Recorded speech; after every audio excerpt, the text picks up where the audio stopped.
آخوند شیطان پرست.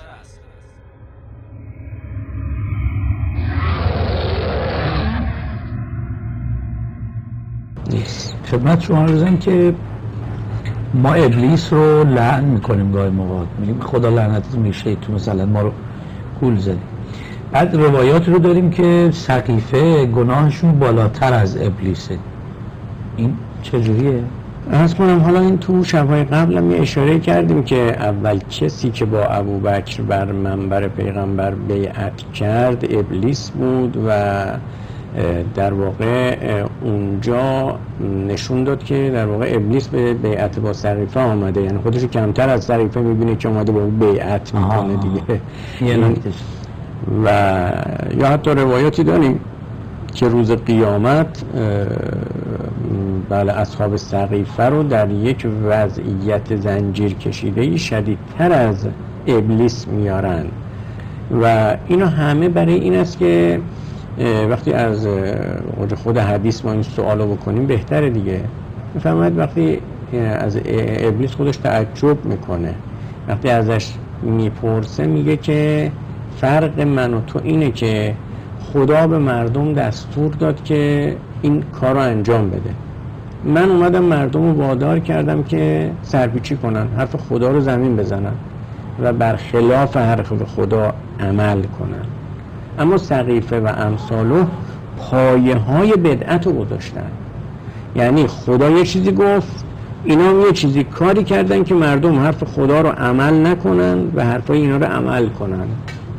حالا ما هم اول آخر حرفمون اینه که اگر میگیم ما با سقیفه نیستیم، بیزاریم، بغضشو داریم، لعن میکنیم، فاصله میگیریم، نیستیم، همش دلیلش اینه که میگیم در مقابل خدا یه دکونی باز شده و ما راضی به این نمیشیم که کسی به قول ما بیاد در خونه دکون خدا رو تخته کنه و مغازه خودشو آباد کنه. حالا ساده من گفتم که دیگه. امروز شیطان چقدر خوشحال خواهد بود که پیروانش به این جرأت رسیدند تا چهره زشت ارباب خیش را در لابلای افسانه ها و داستان های واهی مثبت جلوه دهند. نه آن که فقط هدف حمله به شاگردان رسول الله صلی الله علیه و آله و سلم باشد. قضیه پاک کردن چهره شیطان است. قرآن کریم ابلیس را بزرگترین دشمن بشر معرفی می کند. دشمنی که سعی در از بین بردن آموزه های قرآنی دارد. پس اولین قدم برای شیطان کمرنگ کردن چهره منفی خود است.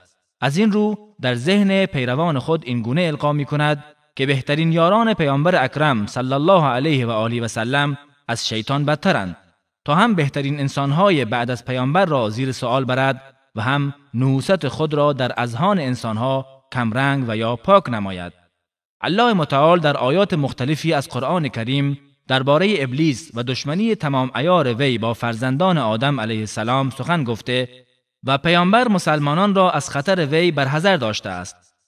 حال کدام عقل سلیم میپذیرد که شیاطینی بدتر از ابلیس سالها در کنار رسول الله صلی الله علیه و آله و سلم قرار بگیرند، در جنگها و سخت‌ترین لحظات زندگی نبی اسلام همراهش باشند، با شخص پیامبر رابطه خویشاوندی برقرار نمایند و از تمام اسرار و نقشه‌های دعوت و زندگیش باخبر باشند، اما الله متعال هیچ سخنی درباره آنها نگوید و پیامبر خود را از خطر آنها برحذر ندارد و نه تنها آنها را مذمت ننماید بلکه آیات فراوانی را در مدح آنان نازل کند و از آنها اعلان رضایت نموده و به آنها وعده بهشت دهد.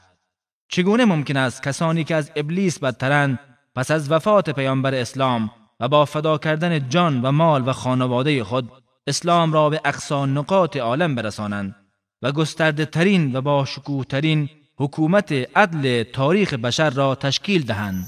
اول کسی که با ابوبکر بر منبر پیغمبر بیعت کرد ابلیس بود و در واقع اونجا نشون داد که در واقع ابلیس به بیعت با سقیفه آمده، یعنی خودش کمتر از سقیفه میبینه که اومده با بیعت میکنه دیگه.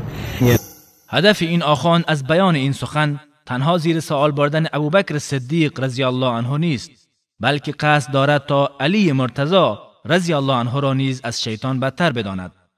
به ادعای وی ابلیس با ابوبکر بیعت کرد چرا که خود را از وی کمتر می‌دانست و این آخوند به خوبی می‌داند که علی مرتضی نیز با ابوبکر بیعت کرده است.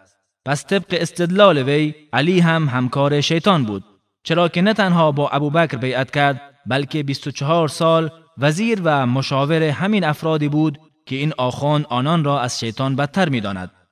در حقیقت این عده پیروان شیطانند و با سوء استفاده از نام علی رضی الله عنه در تلاشند تا با زیر سوال بردن صحابه و کافر دانستن آنان قرآن کریم را که از طریق صحابه به ما رسیده است تحریف شده و غیر معتبر بشمارند، غافل از آن که قرآن کریم با تمجید از صحابه تمام نقشه‌های دشمنان آنان را برباد داده است. والسابقون الأولون من المهاجرين والأنصار والذين اتبعوهم بإحسان رضي الله عنهم ورضوا عنه وأعد لهم جنات تجري تحتها الأنهار خالدين فيها أبدا ذلك الفوز العظيم. الله از پیشگامان نخستین مهاجرین و انصار و کسانی که به نیکی از آنان پیروی نمودند خوشنود است و آنان نیز از الله خوشنودند و الله برایشان باغهایی آماده کرده که از فرودستش جویبارها روان است و جاودانه در آن میمانند. این است رستگاری بزرگ.